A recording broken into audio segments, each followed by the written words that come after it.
Here's a statement that's dividing the music world right now. Pop stars should stay out of politics and just focus on entertainment. But when former Little Mix star Jade Thirlwall heard the 1975's frontman Matty Healy declare exactly that at Glastonbury, she didn't hold back her fierce disagreement. Published on August 17, 2025. They may be disappointed in the lack of politics in this show and our forthcoming shows, and probably our future shows, Healy began during the performance. I want you to know that it's a conscious decision. We honestly don't want our legacy to be one of politics. We want it to be that of love and friendship. I'm not trying to be too earnest, but you can go out into the world and there's loads of politics everywhere. We don't need more politics. We need more love and friendship. But here's where it gets controversial. Jade Thirlwall, the 32-year-old singer who rose to fame as part of the globally successful girl group Little Mix, wasn't having any of it. In a candid interview with The Guardian, Thirlwall delivered what many are calling a perfectly timed reality check. I don't think you can be a pop artist and cover your eyes, Thirlwall stated with characteristic directness. Then came the line that's been shared thousands of times across social platforms. It's very easy for someone who's white and straight and very privileged to say that. Good for you, hun. And this is the part most people miss. Thirlwall's criticism isn't just about disagreeing with Healy's perspective. It's rooted in her own extensive history of using her platform for social and political activism, creating a stark contrast between two very different approaches to celebrity influence. Thirlwall's political activism, walking the walk. Unlike many pop stars who shy away from controversial topics, Thirlwall has consistently demonstrated her commitment to political engagement. Since launching her solo career in 2022 after Little Mix went on hiatus, she has become increasingly vocal about issues that matter to her. During her own performance at Glastonbury this year, specifically at the Woodsy stage, Thirlwall didn't just sing her hits. She used her platform to address several politically charged topics, including her concerns about the Reform UK Party, government welfare cuts, the suppression of peaceful protests, and the United Kingdom's involvement in international arms trading. Her political activism dates back much further than her solo career. In 2015, when Little Mix was at the height of their success, Thirlwall made headlines by taking control of the band's Twitter account to express her disappointment over Parliament's decision to authorize bombing campaigns against ISIL targets in Syria.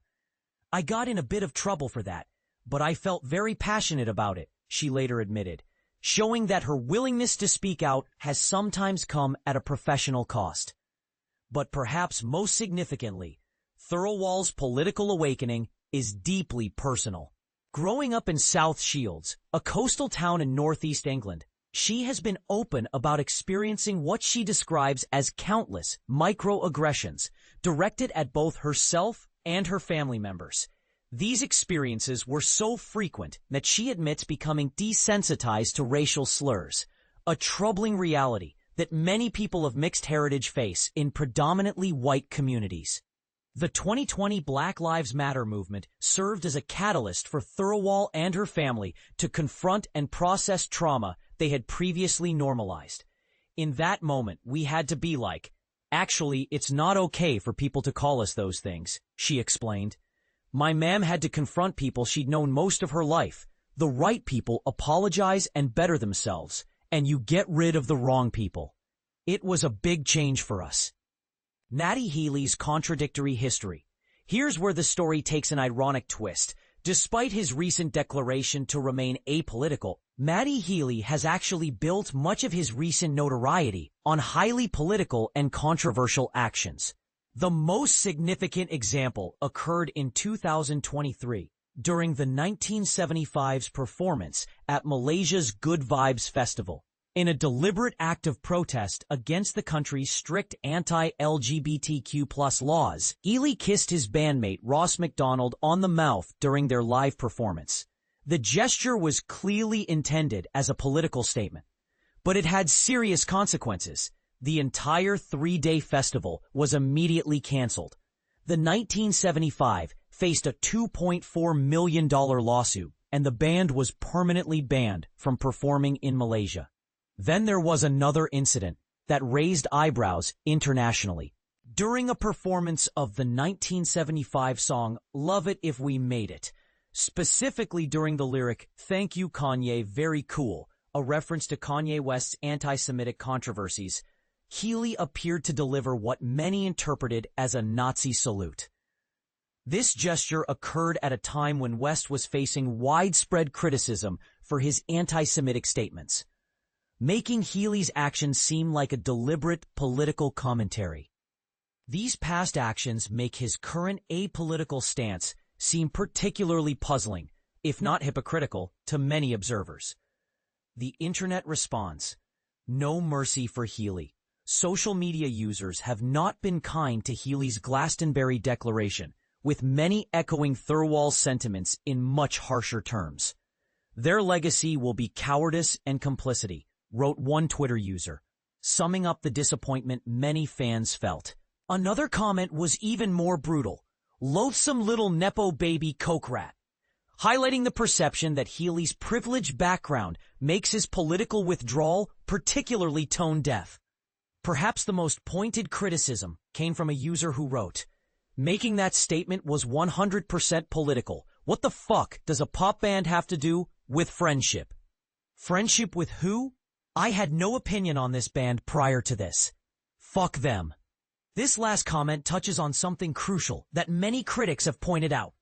The very act of declaring yourself apolitical is itself a political statement, particularly when you're a public figure with significant influence. The bigger question: celebrity responsibility in 2025.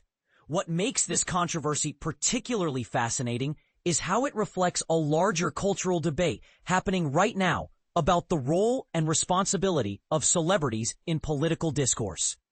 On one side, you have artists like Thirlwall, who believe that having a platform comes with inherent responsibilities.